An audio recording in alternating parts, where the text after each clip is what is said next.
ChatGPT-ді ашамыз.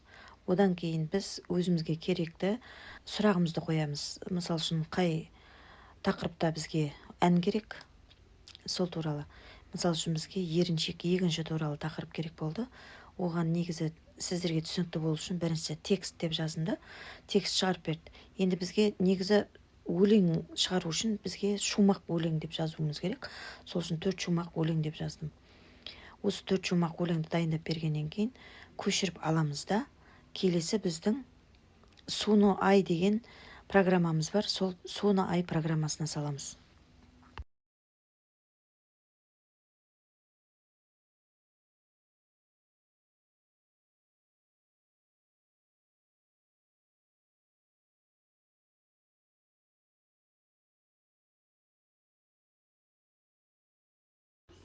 Suno Ай батырмасын басамыз. Одан кейін астында музыкалық нота бар, соны басамыз. Оның үстінде керекті стиль дейді ғой, жаңағы веселый, грустный деген сияқты стиль таңдап аламыз.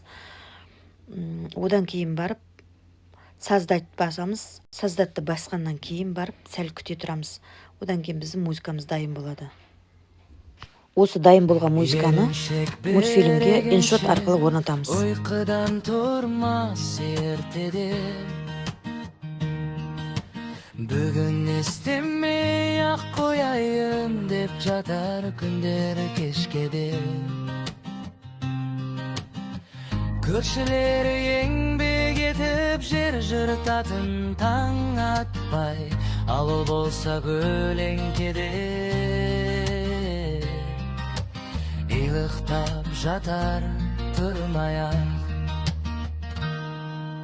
Жаз келгенде бар еңбектің жемісін жұрт көріпті, еріншектің егістігі қурап босқа өліпті.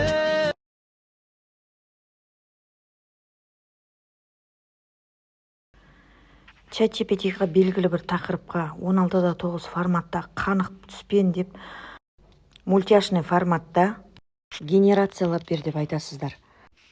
Түсі қанық, мультяшный формат деген сөздерді міндетті түрде айту керек, өйткені бізге ескі суреттерді шығарып қою мүмкін.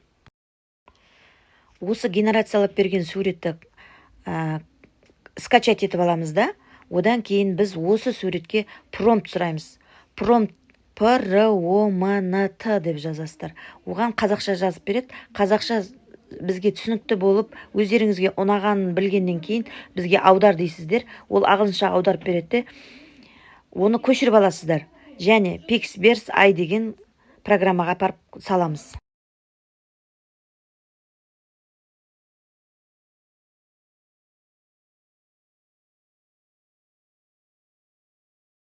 Мінекей бізде Pixverse Ай бағдарламасы. Разрешить фото дегенді басасыздар.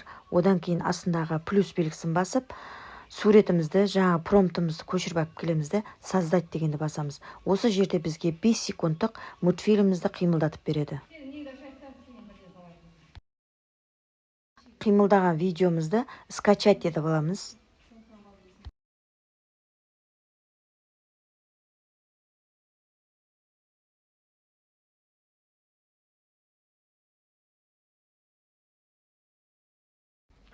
Енді біз дайын болған видеомызды иншот программасына келіп саламыз. Видеомызды орнатып болғаннан кейін бізге 5 секундтық видеоны ұзарту керек болады. Оны скорость деген бағдарламасына апарып ұзартамыз немесе қысқартамыз. Енді осы видеоға дыбыс жазуымыз керек. Дыбысты алдын ала сақтап алған дыбысымызды алып келіп саламыз.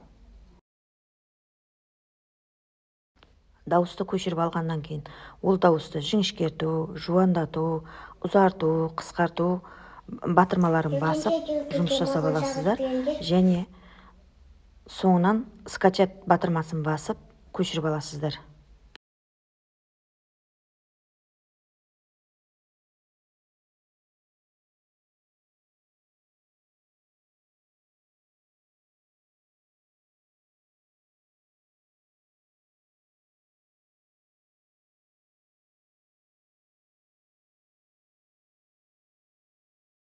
Жүзінші жүлкіге маған шағыз беріңдер. Жүзінші жүлкіге маған шағыз беріңдер.